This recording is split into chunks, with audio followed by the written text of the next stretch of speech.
আমাদের জীবনের প্রতিটি অধ্যায় আলাদা। কিছু অধ্যায় আমাদের হাসায়, কিছু অধ্যায় আবার আমাদের কাঁদায়, কিন্তু সবগুলো মিলে একটাই গল্প তৈরি হয়, যেটা হয় আমাদের নিজস্ব গল্প।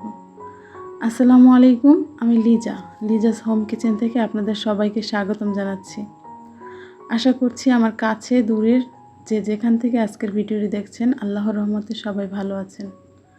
আলহামদুলিল্লাহ, আমরাও সবাই ভালো আছি।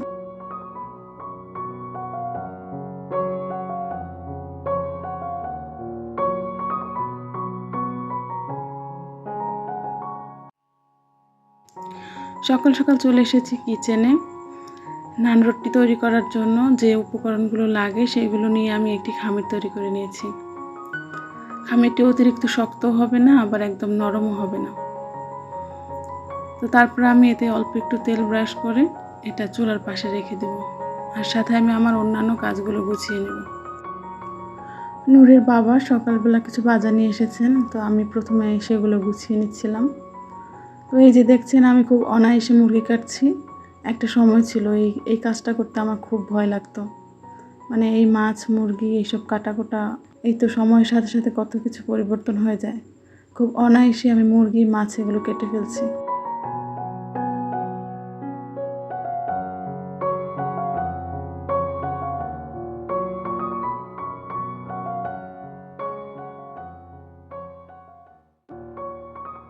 এখানে আমি মাছ আর মুরগি কেটে এই বক্সের মধ্যে ভরে ডিপ ফ্রিজে রেখে দেবো। আর আমি সবসময় চেষ্টা করি ডিপ ফ্রিজে এরকম বক্সে ভরে রাখার জন্য। বক্সে ভরে যদি মাছ মাংস রাখা হয়, তখন মাছ মাংসগুলো খুব বরফ চাপা পড়ার কোনো ভয় থাকে না। এবার আমি কাঁচা বাজারগুলো গুছিয়ে নিচ্ছিলাম।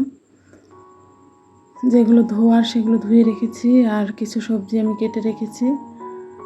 হয় কি, সব কিছু গোছানো থাকলে যখন রান্না করতে যাই তখন রান্নাটা খুব সহজ মনে হয়।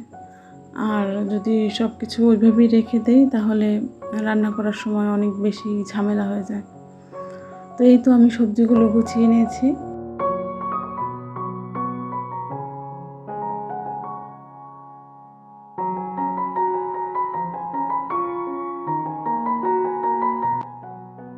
আর এই তো ডিমগুলো আমি পরিষ্কার করে নিয়েছি।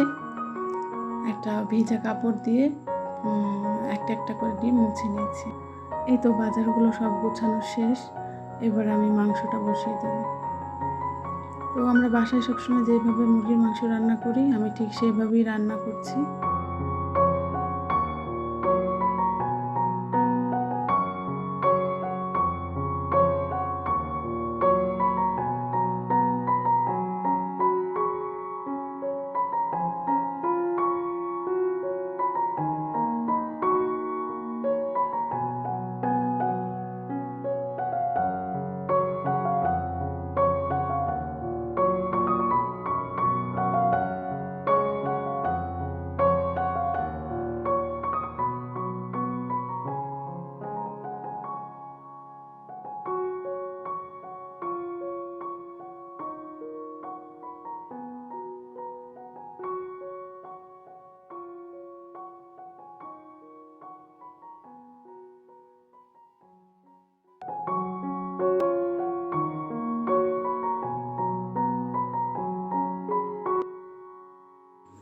এই তো দেখুন, ময়দার সেই খামিরটা কত সুন্দর করে ফুলে উঠেছে।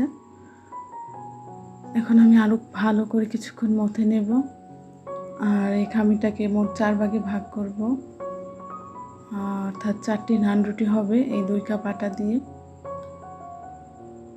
একদম ইজি প্রসেস। আসলে আমরা বাসায় চেষ্টা করলেই আমরা সবাই পারবো।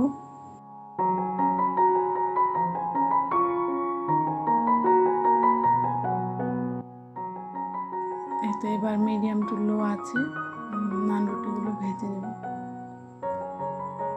তো আশা করছি আমার আজকের ভিডিওটি আপনাদের ভালো লেগেছে। ভালো লেগে থাকলে অবশ্যই একটি লাইক দিবেন, কারণ আপনার একটি লাইক আমার এই ভিডিওটি অনেকের কাছে পৌঁছে দিতে সাহায্য করবে। আপনি যদি ফেসবুক থেকে দেখে থাকেন তাহলে অবশ্যই আমার পেজটি ফলো দিবেন, আর যদি ইউটিউব থেকে দেখে থাকেন তাহলে অবশ্যই আমার চ্যানেলটি সাবস্ক্রাইব করবেন। সবার সুস্থতা কামনা করে আজকে এখানেই বিদায় নিচ্ছি। আল্লাহ হাফেজ।